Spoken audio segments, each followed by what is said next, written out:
నమస్తే, మీరు చూస్తున్న దేశం కోసం మన రైతు. అయితే ఈరోజు వచ్చేసి మనం ముర్తుజపల్లి విలేజ్, అమన్గల్ మండలం, రంగారెడ్డి జిల్లా. అయితే ఇక్కడ చూడవచ్చు మనకు రైతు అన్వేష్ రెడ్డి గారు. అయితే వీళ్ళు చాలా సంవత్సరాలుగా మరి వరి పంట అయితే పండిస్తారు. దీంట్లో చాలా సన్న రకాలు పండిస్తారు, దొడ్డు రకాలు పండిస్తారు. అయితే ఈ సంవత్సరం కూడా సన్న రకాలు పండించారు. అయితే ఇప్పుడు మనం చూస్తున్నటువంటిది ఇది వచ్చేసి దొడ్డు రకం. ఈ వరి వంగడాన్ని మరి ఎలాంటిది ఎంచుకున్నారు అంటే మనం సన్న వడ్లతో పోల్చుకుంటే ఈ దొడ్డు వడ్లు పండించడం ద్వారా ఏ విధమైనటువంటి లాభాలు ఉంటాయి, మన మార్కెట్లో వీటి యొక్క రేట్ ఏ విధంగా ఉంటుంది, మనకు సీడ్లో చూసినట్టయితే ఆ రేట్ ఏ విధంగా ఉంటుంది, ఏవి పండించుకుంటే మరి రైతుకు లాభం ఉంటుంది అనేది ఈ వీడియో ద్వారా అడిగి తెలుసుకునేటువంటి ప్రయత్నం చేద్దాం. నమస్తే. నమస్కారం. ఒకసారి నా పేరు అన్వేష్ రెడ్డి, ముర్తుజపల్లి విలేజ్, ఆమన్గల్ మండల్. ఓకే. అయితే మీరు ఎప్పటి నుంచి వరి పంట పండిస్తుంటారు? నేను చిన్నప్పటి సంది పండిస్తున్నాను. ఓకే, అంటే మీరు చిన్న ఉన్నప్పటి సంది వరి పంట సాగు చేస్తుంటారు. ఓకే, అయితే ఎన్ని ఎకరాల్లో ఎప్పుడు పండిస్తుంటారు మీరు? 3-4 ఎకరాలు. 3-4 ఎకరాలు పండిస్తారు. ఓకే, అంటే ఇప్పుడు సంవత్సరంలో మనకు 2 పంటలు ఉంటాయి కదా? అవునండి. 2 పంటలు వరే పండిస్తారా? పత్తి పండిస్తా, పల్లి, వరి. ఓకే, అయితే మనకు ఇప్పుడు చూస్తే దాదాపు వరి పంట అంతా అయిపోయింది. మీ దగ్గర మాత్రం మనకు కనిపిస్తుంది. అంటే మీరు ఏ రకం ఎంచుకున్నారు? అంటే ఇప్పుడు లేటుగా దొడ్డోడ్లు వేద్దామని అనుకున్నాను. అన్ని క్రాప్ ఒకటేసారి వస్తాయి కదా. ఓకే, కొంచెం మనది వెనకకు వస్తుంది అని చెప్పేసి లేటుగా అలికాను. అంటే లేటుగా అలికిరు, చూద్దాం ఒకసారి ట్రై చేద్దాం అన్నట్టు. అంటే లేటుగా వేస్తే పండుతా లేదని అట్లా కూడా రెగ్యులర్ గా పంటలే కదా, టైంకే కదా. అవును, ఈసారి కొంచెం వెనకకి వేస్తే మన లాభం ఎక్కువ ఉందా, నష్టం తక్కువ వస్తుంది అని చూస్తాం. ఓకే, సరే. అయితే మీరు ఇప్పుడు ఈ దొడ్డు రక వడ్లు ఉన్నాయి కదా, ఎంత పొలం ఉంది? ఇది ఎకరన్నర. ఓకే, ఈ ఎకరన్నరకు ఎంత విత్తనం తీసుకున్నారు మీరు? 20 కిలోల బ్యాగ్. 20 కేజీలు తీసుకున్నారు. ఓకే, అంటే ఒక్కొక్క బ్యాగ్ 20 ఉంటుందా? 10 కిలోలు. 25 ఉంటుంది. 10 కిలోలది అయితేనేమో జర సీడ్ ఎక్కువ వస్తుంది అన్నమాట, లాభం ఎక్కువ. ఓకే, అయితే ఇప్పుడు 10 కేజీలవి 2 బ్యాగులు తీసుకున్నారు. 2 బ్యాగులు. ఒక్కొక్క బ్యాగ్ ఎంత ఉంటుంది? 900. అంటే ఈ రకం ఏంటి మనకి ఇది 1010. 1010. ఓకే, సరే. అంటే మీరు ఎప్పుడైనా ఈ 1010 పండిస్తుంటారా దొడ్డులో? దొడ్లో అయితే 1010, అది 118. ఓకే, దొడ్లో అయితే. ఓకే, సన్నం అయితేనేమో ఇక 6NR, తర్వాత 6 నెలల బీపీటీ. ఓకే, 6 నెలల బీపీటీ. సరే. అయితే ఇప్పుడు మనకు అంటే ఈ వరి నాటుకునే ముందు ఈ ప్రధానమైనటువంటి పొలం ఏదైతే ఉందో మీరు రెడీ చేసుకోవడానికి ఎరువులు ఏమైనా వేసిరా? ఎన్నిసార్లు దాన్ని ఎట్లా రెడీ చేసారు? మళ్ళీ ఎరువులు నేను ఖాళీ పెస్టిసైడ్ యూజ్ చేశాను. ఓకే, అదే దున్నుకునేటప్పుడు అడుగు ముందు నాటే ముందల డిఏపి, పొటాషు, ఓకే, అది జింకు 3 కలిపి చల్లుకున్నాను. ఓకే, సరే. అయితే ఇప్పుడు నారు అనేది మీరు మామూలుగా ఎన్ని రోజుల తర్వాత పీకి నాటడం జరుగుతుంది? కరెక్ట్ 25 రోజులు. 25 రోజులు. జర లేత అయితేనేమో పిలకలు ఎక్కువ దిగుబడి వస్తుందని దానికోసం అని జర టైం ముద్రకుట్ట. ఓకే, లేత అప్పుడు 25 రోజులకి. 25 రోజులకు నాటుకుంటే ఎక్కువ పిలకలు వచ్చే అవకాశం ఉంటుంది. లేత వరి ఉంటేనే మనకు పిలకలు ఎక్కువ వచ్చే అవకాశం ఉంటుంది. ముదిరినాక నాటితేనేమో చేను తర్వాత పెరగదు, పిలకలు అంతా రావు. ఓకే, దిగుబడి తక్కువ ఉంటుంది.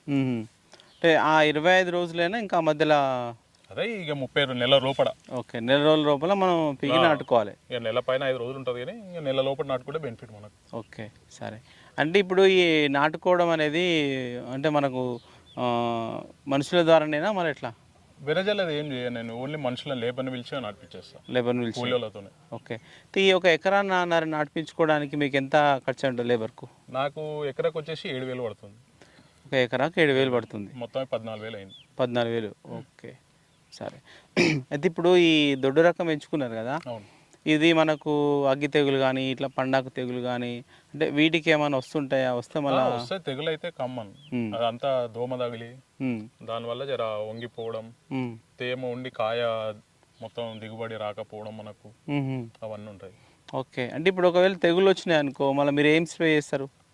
లాంబ్డా కానీ జింక్ కానీ 2 కలిపి స్ప్రే చేస్తాం. ఓకే, అంటే మనకు పంపు ద్వారా స్ప్రే చేస్తారా ఎట్లా? పంపుతోనే, అదే మనం పెట్రోల్ పంప్తోనే స్ప్రే చేసుకుంటాం. ఓకే, అంటే ఇప్పుడు ఏ దశలో మనకి ఎక్కువ వచ్చే అవకాశం ఉంటుంది? అట్లా చిన్న దశలోనే నాటిన 20 రోజులకు మనం కొట్టుకుంటే మంచిది. నాటిన 20 రోజులకు కొట్టుకోవాలి. అంటే ఒకవేళ వచ్చినా సరే రాకున్నా సరే కొట్టుకోవాలంటారా? కొట్టుకుంటే మనకు సేఫ్. ఎందుకంటే మళ్ళీ మొత్తం అది తెగులు వచ్చిందాక అయితేనే కంట్రోల్ కాలేదు. అవును, రాకముందుకే కొట్టుకుంటే ఏంటంటే మనకు జర సేఫ్లో ఉంటాం. సరే, అంటే మనం వచ్చిన తర్వాత ఇబ్బంది పడింది ఎందుకంటే ముందే చేసుకుంటే అవును జర లాభం ఉంటుంది మనకు. ఓకే మళ్ళీ నువ్వు కంట్రోల్ కాదు కదా తర్వాత అయితే. అవును. అయితే మీరు అంటే తేమ ఎక్కువ ఉంటే మనకు దిగుబడి తక్కువ అని చెప్పారు. అంటే తేమ అంటే ఎక్కడ అంటారు? అదే పొలంలో ఆహా కింద ఆరకుండా ఓన్లీ తేమ మీద అట్లే కంటిన్యూ చేస్తుంటాం కదా, జర దిగుబడి తక్కువ వస్తుంది. కింద జర వేడి ఉండి పొలం జర ఉంటే ఎక్కువ వస్తుంది. అంటే నీళ్ళ తడి నీళ్ళ తడి తక్కువ ఉండాలి. Okay okay. అంటే మీరు కంటిన్యూగా ఏం పెట్టొద్దా నీళ్ళు? కంటిన్యూగా పెట్టేస్తాం మనం. ఆహా అంటే తేమ జర ఎక్కువ ఉండకుండా. అచ్చా అచ్చా ఓకే. సరే, అయితే ఈ మీరు ఎంచుకున్నటువంటి రకం ఏదైతే ఉందో అంటే మనకు పంట దిగుబడి రావడానికి ఎంత కాలం పడుతుంది? మనకు కంటగాలంటే 4 నెలలు 4 నెలలు పడుతుంది. 4 నెలలు పడుతుంది. ఓకే, అంటే ఇప్పుడు ఈ సన్నాలు కూడా అంతేనా? సన్నాలంటే మనం ఎంచుకునే దాన్ని బట్టి ఉంటుంది. మ్మ్హ. ఆర్ఎన్ఆర్ అయితే తక్కువ వస్తుంది. మ్మ్. అదే డిసెంబర్లో వేసుకుంటే 120 రోజులు వస్తుంది. మ్మ్. నువ్వు జనవరి కానీ నవంబర్లో వేసుకుంటే దానికి కాలపరిమితి ఎక్కువ ఉంటుంది, 135 నుంచి 140. ఓకే ఆగస్ట్ అనుకుంటా. ఆగస్టు. ఓకే, అంటే ఆగస్టులో నాటుకున్నారు. ఆ, సరే, అంటే కొంచెం లేట్ అయింది మీకు. లేట్ అయింది. ఆహా, ఆగస్టులో నాటుకుంటే ఇప్పుడు మనకు రెడీగా ఉంది. ఇంకా ఎన్ని రోజులు పడుతుంది మళ్ళీ మీరు కోసుకోవడానికి? ఇంకా నాకు 10 రోజులు పడుతుందండి. 10 రోజులు పడుతుంది. మొన్న వర్షం పడకపోతేనేమో అయిపోవు, 2 డేస్లో అయిపోవు. ఓకే. మొన్న వర్షం పడ్డందుకు సేమ్ కరియర్ లాగా నీళ్ళు అయ్యి మ్మ్హ. జర లేట్ అవుతుంది ఆరనికి. ఇంకా 10 డేస్, ఓకే, ఇంకొక 10 రోజులు పడుతుంది. 10 రోజులు పడుతుంది. ఆహా, అంటే మొత్తానికి కాలపరిమితి ఎంత అదింది? ఇప్పుడు ఈ దొడ్డు రకం ఉంది కదా, దీని యొక్క కాలపరిమితి ఎంత? అంటే మనకు పంట పండేసరికి ఎన్ని రోజులు పడుతుంది? అదే 135 ఓకే, 130 రోజుల వల్ల పండేస్తుంది. పండేస్తుంది. ఓకే. సరే, అయితే మనకు ఎక్కువ మంది రైతులు అయితే సన్న వడ్లు పండించడానికి ఇంట్రెస్ట్ చూపుతారు. అవునండి. అయితే మీరైతే ఈ దొడ్డు రకాన్ని ఎంచుకున్నారు. అవును. అంటే దేనికోసం దీన్ని ఎంచుకున్నారంటారు మీరు? అదే జర దిగుబడి ఎక్కువ వస్తుందని. అంటే దిగుబడి సన్నోడ్లు అయితేనే తక్కువ వస్తుంది. మ్మ్. అది ఎకరా నుంచి 25 నుంచి 30 క్వింటాలు వస్తుంది. ఓకే. ఇది మనకు ఎకరకు 40 దాకా వస్తుంది, 35 నుంచి 40 దాకా వస్తుంది. మ్మ్. సీడ్ మంచిది. ఓకే, అంటే మీరు ఒక ఎకరాలో అట్లా పండించి చూసారు ఎప్పుడైనా దొడ్డు రకం? ఎప్పుడు మా అంటే ఇట్లే చేసాం. ఆహా, అంటే దొడ్డు రకం మీరు ఇంతకుముందు పండించారు కదా? పండించాను. ఓకే, అంటే దిగుబడి ఎక్కువ అదే అంటున్నా. అది దిగుబడి ఎక్కువ వచ్చింది, ఇది తక్కువ వచ్చింది మనకు. ఆహా, దానివల్ల సన్నోడు లేకుండా దొడ్డోడ్లు వేసినాం. ఓకే. సరే, దొడ్డోడ్లకి మనకు ఎట్లా ఉంటుంది? అంటే మార్కెట్కి తీసుకెళ్తే మనకు ఇప్పుడు గవర్నమెంట్ ఈ దొడ్డు వడ్లని తీసుకుంటుందా ఎట్లా? తీసుకుంటుంది. కాకపోతే బోనస్ ఒక్కటి రాదు మనకు. అచ్చా. దీనికి కూడా సేమ్ రేట్ 2300. మనకు సన్నోడ్లకి అయితే 23-20 ప్లస్ బోనస్ యాడ్ అవుతున్నాయి క్వింటాల్కి. ఓకే, ఎంత ఉంటుంది దేనికి? Bonus 500 quintal. క్వింటాల్కి 500 అంటే 28 పర్. అది క్వింటాల్కి 28 వస్తుంది. ఇదే ఓన్లీ 23 పడుతుంది మనకు. 23 పడుతుంది. 23 పడుతుంది గవర్నమెంట్ అయితే. ఓకే. సరే, అయితే ఇప్పుడు దిగుబడి అయితే ఎక్కువనే ఉంది. ఎక్కువనే ఉంది. ఓకే, మార్కెట్లో రేటు కూడా ఎక్కువనే ఉంటుంది. అంటే సేమ్ అంటే అంటే సరే, ఓకే, బోనస్తో పోల్చుకుంటే అది. కానీ అయితే మనకు ఈ ఏదైతే సన్నాలు ఉన్నాయో ఒక ఎకరాకి ఎంత దిగుబడి వస్తుంటాయి అవి మామూలుగా మీకు? ఏవి సన్నాలు? సన్నాలు వచ్చే 25 క్వింటాల్ లాస్ట్ మినిమం, 25 నుంచి 30 లోపల.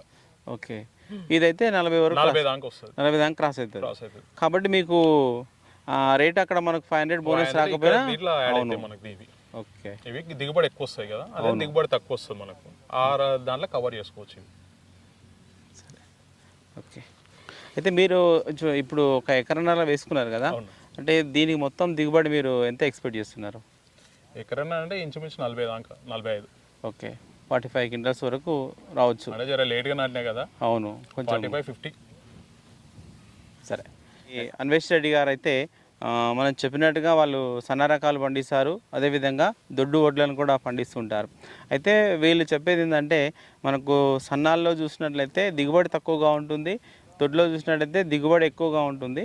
మనకు మార్కెట్లో కాకపోతే సన్న వడ్లకి కొంచెం బోనస్ అనేది గవర్నమెంట్ ఇస్తుంది, వీటికి ఇవ్వదు. మనకు దిగుబడి ఎక్కువ ఉంటుంది కాబట్టి అది దీంట్లో మనం కలిసిపెట్టే అవకాశం ఉంటుంది. అందుకోసమే వీళ్ళు ఒక్కొక్క సీజన్లో ఈ దొడ్డు వడ్లను అయితే పండించడానికి ప్రయత్నం చేశారు. ఈసారి కూడా ఒక ఎకరన్నర విస్తీర్ణంలో సాగు చేశారు. ఇది దాదాపు ఒక ఎకరాకు మనకు 40 క్వింటాల వరకు దిగుబడి వచ్చేటువంటి అవకాశం ఉందనేసి చెప్తున్నారు. ఓకే, ఇది వీడియో చూసినట్లయితే లైక్ చేయండి, షేర్ చేయండి, కామెంట్ చేయండి. Okay, thank you.